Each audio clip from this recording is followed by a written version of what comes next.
İlk avtomobilin macərası. Çox qədim zamanlarda insanlar uzaq məsafələrə getmək üçün yalnız atlardan istifadə edirdilər.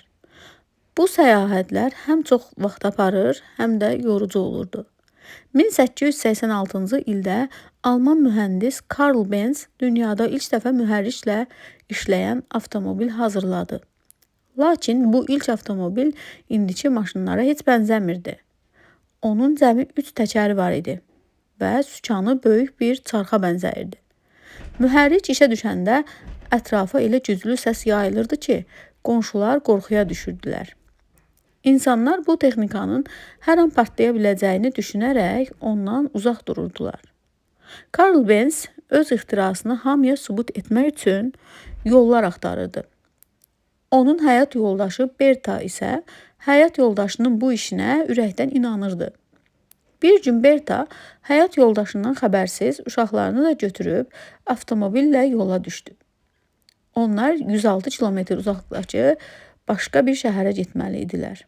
Yol boyu avtomobildə bəzi texniki nasazlıqlar yarandı.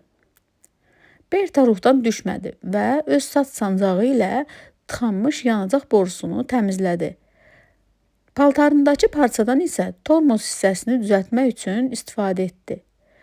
Bu uzun səfər zamanı kənd adamları atsız arabanı görüb heyranlıqla baxdılar.